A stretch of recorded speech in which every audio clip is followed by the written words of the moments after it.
L'année 987 marque un tournant dramatique dans l'histoire de France. Le dernier roi carolingien, Louis V, vient de mourir dans des circonstances étranges lors d'une chasse.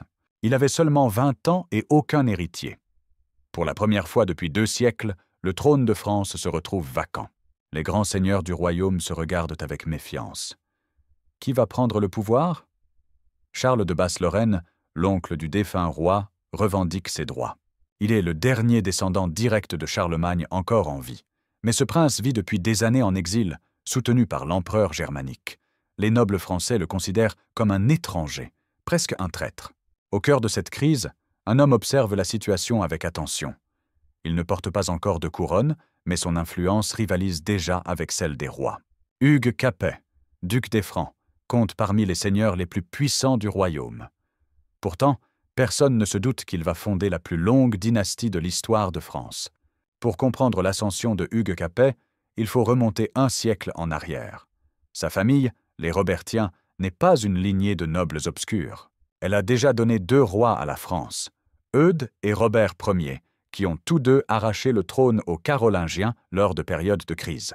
Hugues descend directement de Robert le Fort, un guerrier légendaire mort en 866 en combattant les Vikings. Ce héros avait reçu de Charles le Chauve la mission de défendre la région entre Seine et Loire contre les invasions normandes. Ses exploits militaires lui avaient valu le respect de tous les seigneurs de la région. Le grand-oncle de Hugues, Eudes, avait marqué l'histoire en 885 lors du siège de Paris. Pendant des mois, il avait tenu tête aux Vikings qui assiégeaient de la ville avec des milliers d'hommes. Sa résistance héroïque lui avait valu d'être élu roi par les grands du royaume en 888, écartant temporairement les Carolingiens. Son grand-père, Robert Ier, avait lui aussi porté la couronne entre 922 et 923. Il était mort au combat en affrontant le roi carolingien Charles le Simple à la bataille de Soissons.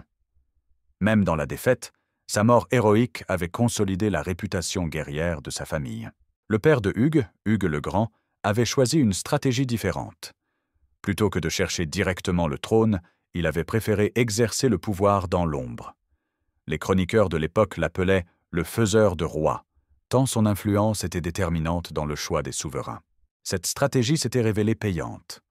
Hugues le Grand était devenu duc des Francs, contrôlant un territoire immense qui s'étendait de Paris à Orléans. Il possédait plus de terres et de châteaux que le roi lui-même. Sa richesse lui permettait d'entretenir une armée personnelle et d'acheter la fidélité de nombreux seigneurs.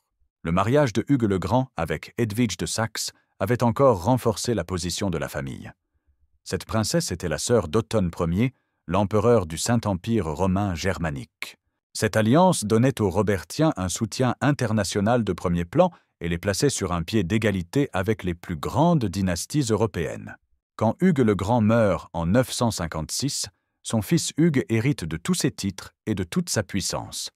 Le jeune homme n'a que 16 ou 17 ans, mais il reçoit un héritage extraordinaire. Il devient duc des Francs, duc de Bourgogne, comte de Paris, et possède des domaines dans une dizaine de régions.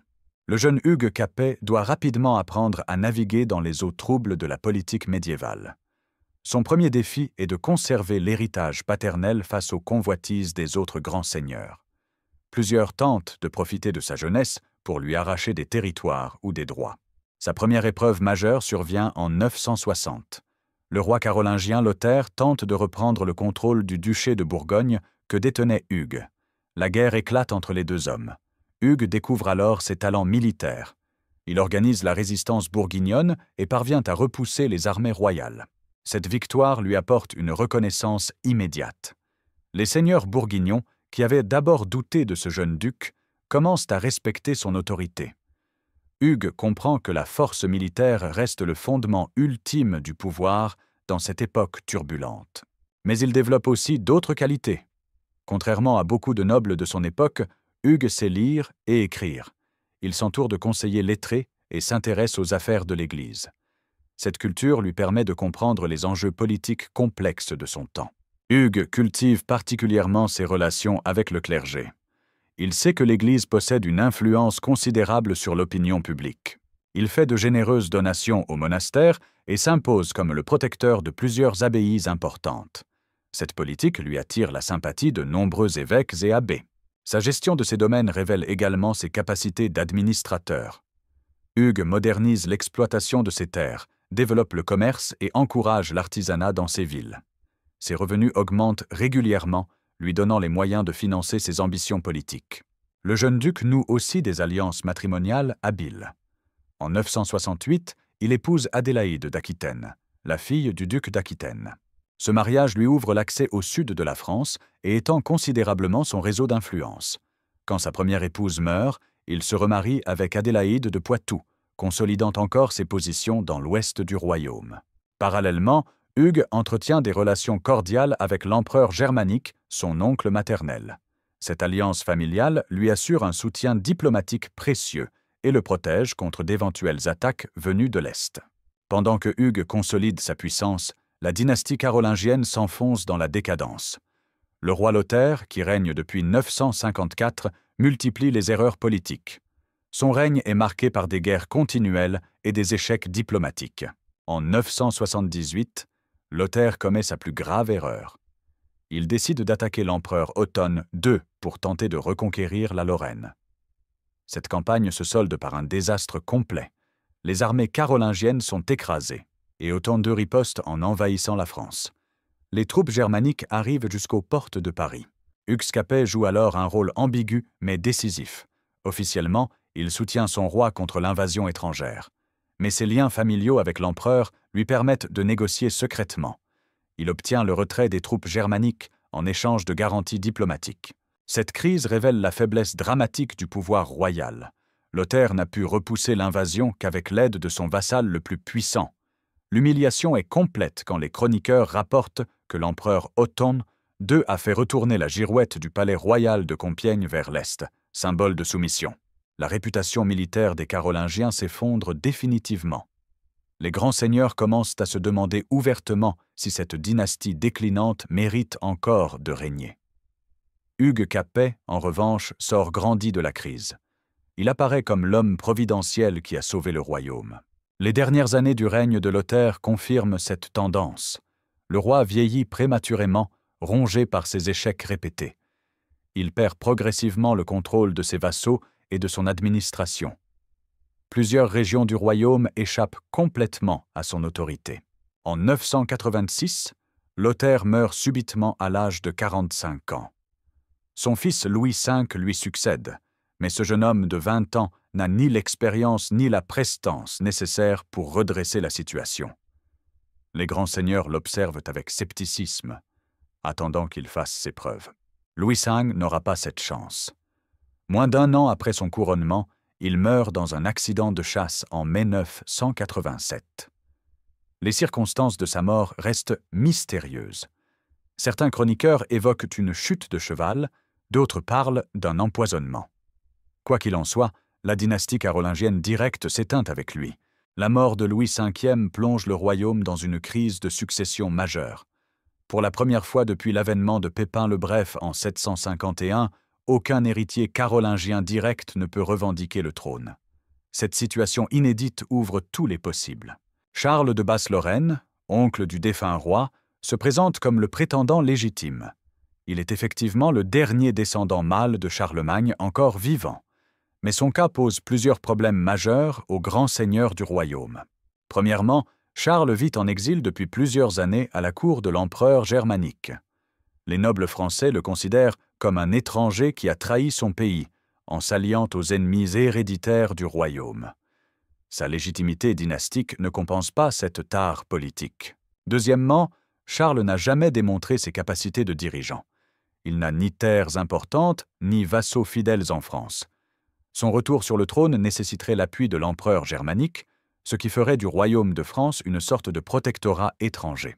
Troisièmement, Charles est déjà âgé et n'inspire aucun respect aux guerriers francs. Dans une époque où le roi doit conduire ses troupes au combat, cette faiblesse physique constitue un handicap rédhibitoire. Face à cette situation, les grands seigneurs commencent à envisager d'autres solutions. Plusieurs noms circulent dans les couloirs du pouvoir. Le duc de Normandie, Richard sans peur, dispose d'un territoire prospère et d'une armée redoutable. Le comte de Flandre contrôle les routes commerciales les plus riches d'Europe.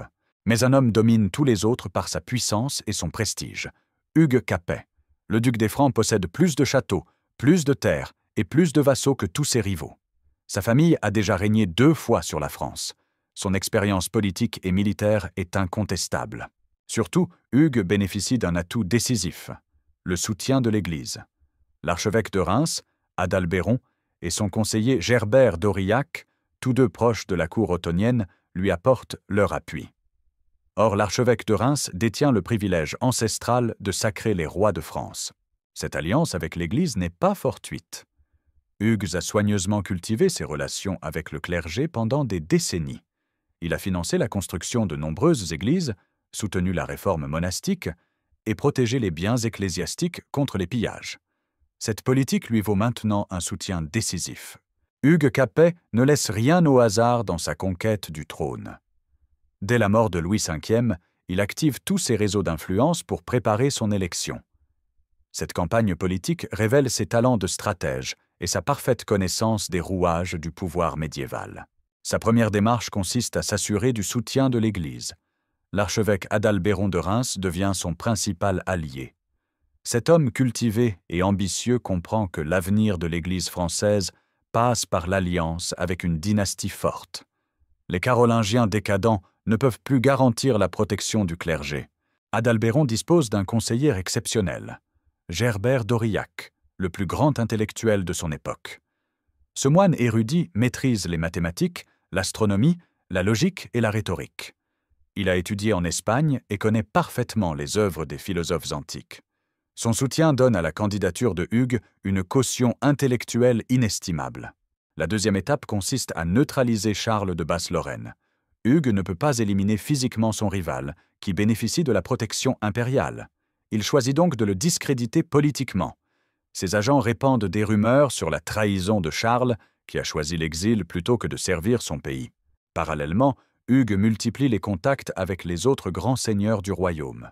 Il leur propose des alliances avantageuses, des mariages pour leurs enfants, des compensations territoriales. Cette diplomatie discrète mais efficace lui rallie progressivement la majorité des nobles influents. Le duc des Francs fait également jouer ses relations familiales avec l'Empire.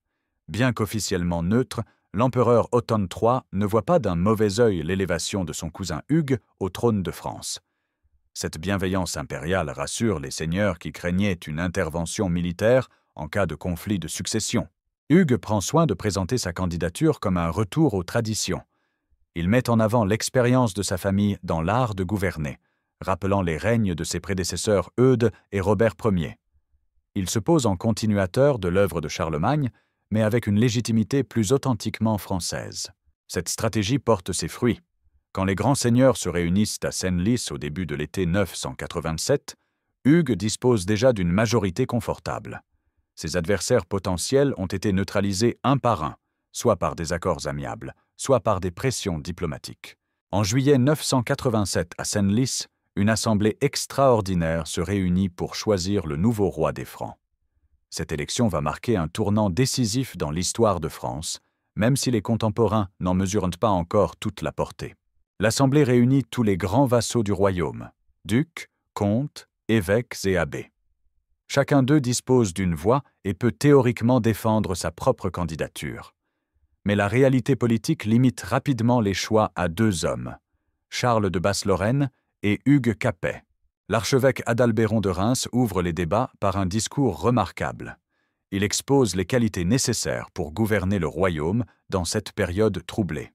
Le nouveau roi doit posséder des terres étendues, une armée nombreuse, l'expérience du commandement et l'appui de l'Église. Puis Adalbéron prononce une phrase qui restera dans l'histoire : « Il ne faut pas élever au trône celui qui en est digne par la naissance, mais celui qui en est digne par ses qualités. » Cette déclaration révolutionnaire écarte implicitement Charles de Basse-Lorraine et désigne Hugues Capet. Le discours d'Adalbéron développe ensuite une argumentation politique subtile. Il rappelle que Charles vit en exil depuis des années et qu'il s'est mis au service des ennemis du royaume. Comment un tel homme pourrait-il défendre la France contre les invasions étrangères? Comment pourrait-il inspirer confiance aux vassaux qu'il a abandonnés? À l'inverse, Adalbéron vante les mérites de Hugues Capet. Il souligne sa fidélité constante au royaume, son courage militaire démontré lors de nombreuses campagnes, sa sagesse dans le gouvernement de ses domaines. Il rappelle aussi les services rendus par sa famille à la France depuis un siècle. Les autres participants à l'Assemblée prennent successivement la parole. Quelques-uns soutiennent encore Charles de Basse-Lorraine par respect pour la tradition dynastique, mais la majorité se rallie progressivement aux arguments d'Adalbéron. L'élection de Hugues devient inéluctable. Le 1er juillet 987, l'Assemblée de Senlis élit officiellement Hugues Capet roi des Francs. Cette élection se fait dans l'enthousiasme général, sans violence ni contestation majeure. Les grands seigneurs semblent soulagés d'avoir trouvé un candidat capable de restaurer l'autorité royale. Hugues accepte cette élection avec la gravité qui convient. Il prononce un serment solennel par lequel il s'engage à défendre l'Église, à protéger les faibles et à gouverner avec justice. Ces formules rituelles prennent une résonance particulière dans le contexte de crise que traverse le royaume. 2 jours après son élection, le 3 juillet 987, Hugues Capet est sacré roi dans la cathédrale de Noyon par l'archevêque Adalbéron.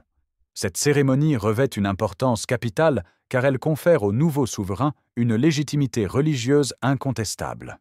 Le choix de Noyon pour le sacre n'est pas anodin.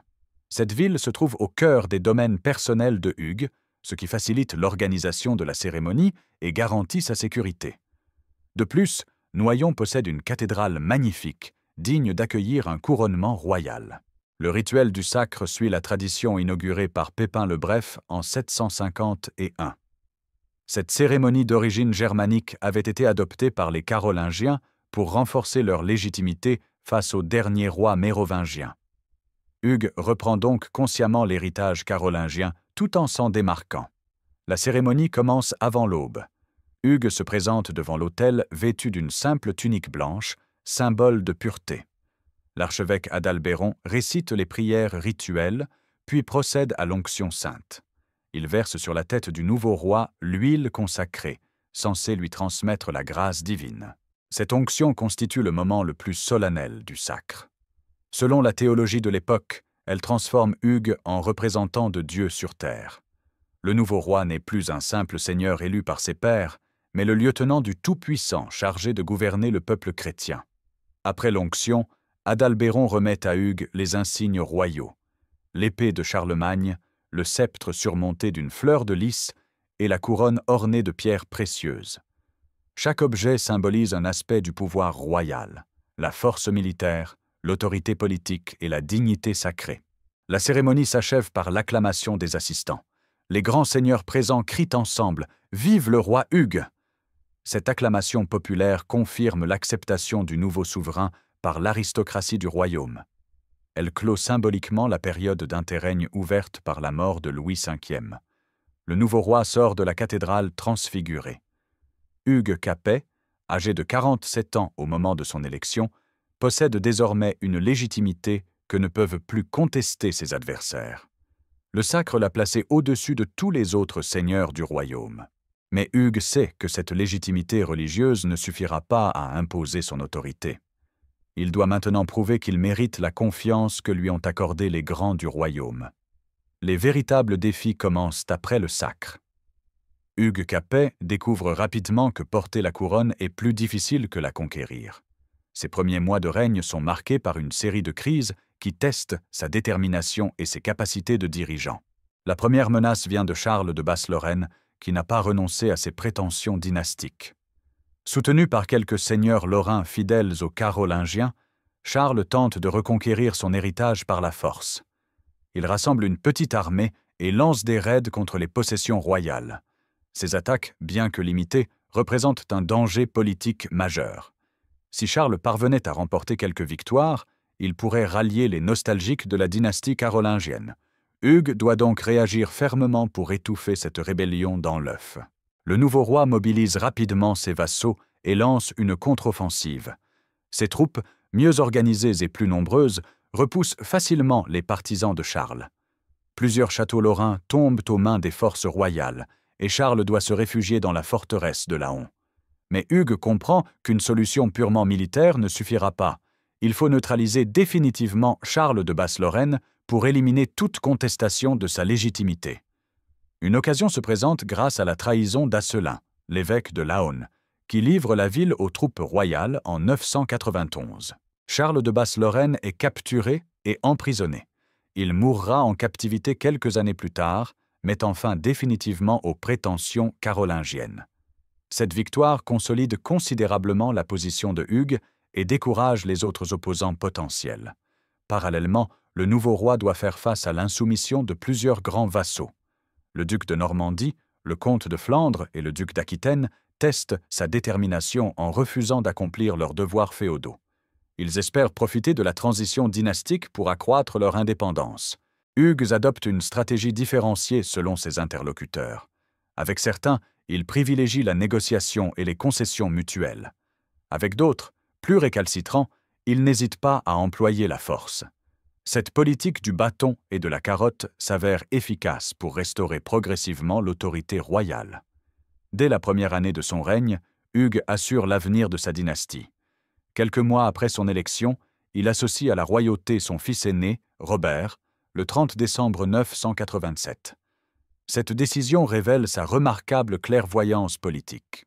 Cette association au trône constitue une innovation majeure dans la pratique monarchique française.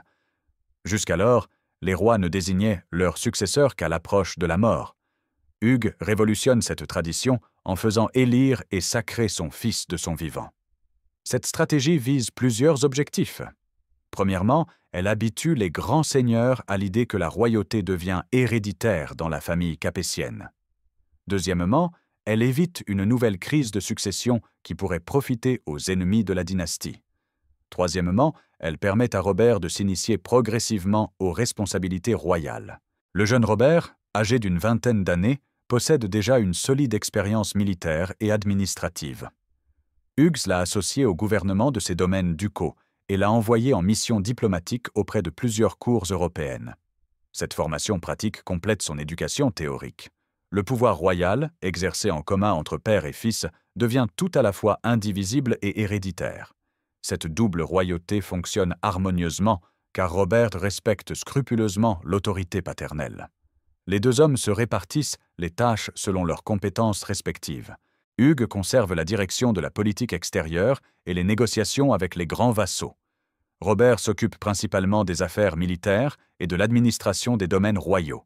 Cette collaboration permet d'améliorer considérablement l'efficacité du gouvernement royal. La noblesse accepte cette innovation sans protestation majeure. Les grands seigneurs comprennent l'intérêt d'éviter les crises de succession qui affaiblissent toujours le royaume. De plus, Robert jouit déjà d'une bonne réputation et inspire confiance aux vassaux de son père. Cette association dynastique produit rapidement ses effets. Les derniers partisans des Carolingiens comprennent que la dynastie capétienne s'installe durablement sur le trône. Leurs velléités de résistance s'éteignent progressivement, faute de perspectives d'alternance politique. Hugues Capet révèle progressivement ses talents de souverain. Contrairement aux derniers Carolingiens, qui multipliaient les expéditions militaires coûteuses, il privilégie une politique de consolidation intérieure. Cette approche pragmatique correspond aux besoins réels du royaume. Le nouveau roi comprend que sa principale faiblesse réside dans l'étroitesse de ses domaines personnels. Bien qu'il possède plus de terres que ses prédécesseurs immédiats, son territoire royal reste modeste comparé aux possessions des grands vassaux. Il doit donc compenser cette infériorité par d'autres moyens. Hugues développe d'abord son alliance avec l'Église, qui lui apporte un soutien moral et financier précieux. Il confirme tous les privilèges ecclésiastiques, finance la construction de nouvelles églises et soutient la réforme monastique. Cette politique lui vaut la fidélité durable du clergé français. Le roi cultive également ses relations avec les villes marchandes en plein essor. Il accorde des chartes de franchise aux communes naissantes, protège les routes commerciales et encourage le développement de l'artisanat. Cette politique économique accroît ses ressources financières tout en créant une nouvelle base sociale pour la royauté. Hugues modernise l'administration royale en s'entourant de conseillers compétents. Il recrute des clercs lettrés pour sa chancellerie, améliore la tenue des comptes et développe un réseau d'informateurs dans tout le royaume. Cette bureaucratie naissante renforce considérablement l'efficacité du pouvoir central. En politique extérieure, le roi privilégie la diplomatie sur les armes. Il entretient des relations cordiales avec l'Empire germanique, négocie des accords commerciaux avec l'Angleterre et développe les échanges avec l'Italie. Cette ouverture européenne sort la France de son isolement et accroît son prestige international. Hugues manifeste également un sens remarquable de la justice. Il réforme plusieurs procédures judiciaires, protège les faibles contre l'arbitraire seigneurial et veille à l'application équitable des lois. Cette politique lui attire la sympathie du peuple et renforce la légitimité de son autorité. Malgré ses succès, Hugues doit encore surmonter quelques oppositions tenaces. Certains grands vassaux continuent de contester son autorité, espérant profiter de la moindre faiblesse pour accroître leur indépendance. Ces défis tardifs testent une dernière fois la solidité de son règne. Le duc d'Aquitaine, Guillaume IV, pose le défi le plus sérieux. Ce seigneur turbulent contrôle un territoire immense dans le sud-ouest de la France et dispose de ressources considérables. Il refuse obstinément de prêter hommage au nouveau roi, arguant que sa famille n'a jamais reconnu la suzeraineté des Capétiens. La rébellion de Guillaume menace de faire tache d'huile. Si un vassal aussi puissant peut défier impunément l'autorité royale, d'autres suivront son exemple. Hugues comprend qu'il doit agir fermement pour préserver sa crédibilité politique. Le roi rassemble une armée importante et marche vers l'Aquitaine en 990. Cette expédition militaire constitue sa première grande campagne en tant que souverain. Les résultats de cette guerre détermineront largement l'avenir de son règne. Les opérations militaires se révèlent difficiles. Guillaume connaît parfaitement son territoire et pratique une guerre défensive efficace.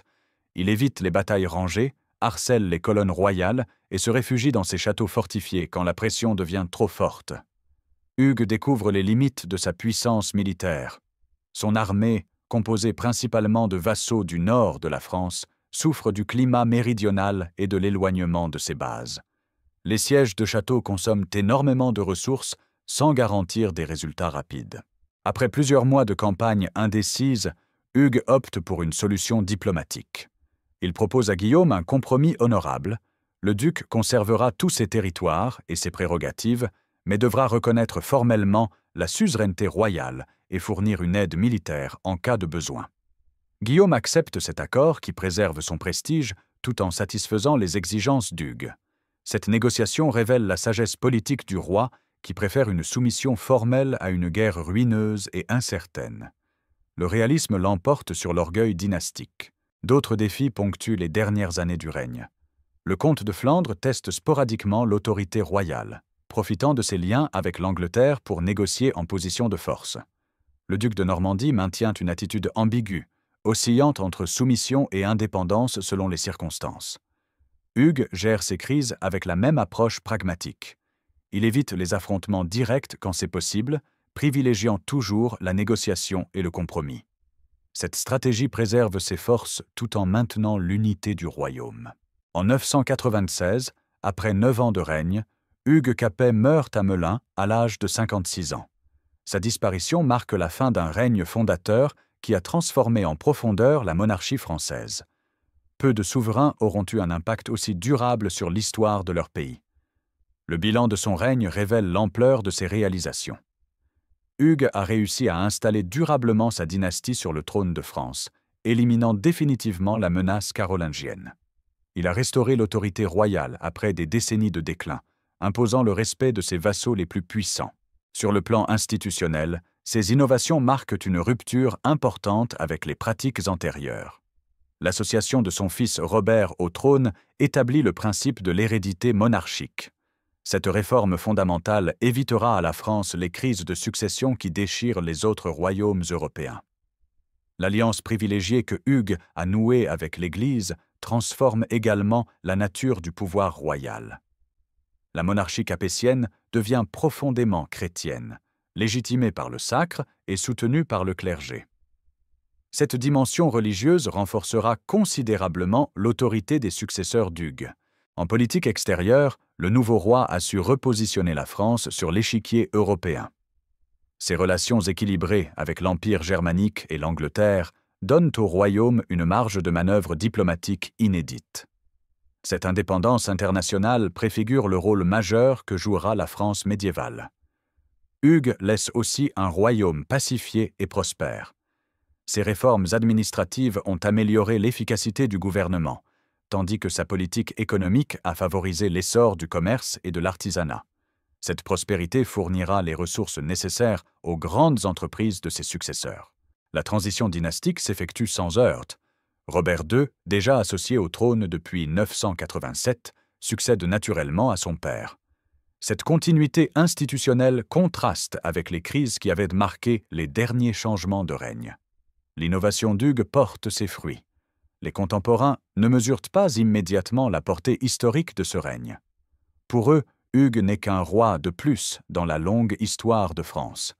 Ils ignorent qu'il vient de fonder la plus longue dynastie de l'histoire européenne, qui régnera sur la France pendant plus de 8 siècles. L'élection d'Hugues Capet en 987 marque un tournant décisif dans l'histoire de France. Ce noble apparemment ordinaire a réussi un exploit extraordinaire, fonder une dynastie qui dominera l'Europe pendant des siècles. Son succès tient à une combinaison rare de qualités personnelles et de circonstances favorables. Hugues possédait d'abord les attributs indispensables à un souverain médiéval. Sa richesse foncière lui donnait les moyens de ses ambitions politiques. Son expérience militaire inspirait confiance aux guerriers de son époque. Sa culture intellectuelle lui permettait de naviguer dans les subtilités de la diplomatie européenne. Mais ces qualités n'auraient pas suffi sans une remarquable intelligence politique. Hugues a su exploiter les faiblesses de ses adversaires, cultiver les bonnes alliances et adapter sa stratégie aux évolutions de la situation. Son pragmatisme l'a préservé des erreurs fatales qui ont perdu tant de ses contemporains. Le contexte historique a également favorisé son ascension. La décadence carolingienne créait un vide que devait nécessairement combler une nouvelle force politique. L'essor de l'Église, le développement des villes, l'émergence d'une nouvelle noblesse, toutes ces transformations appelaient un renouvellement du pouvoir royal. Hugues a incarné cette modernité politique. Sa monarchie préfigure celle de ses grands successeurs, Philippe Auguste, Saint-Louis, Philippe le Bel.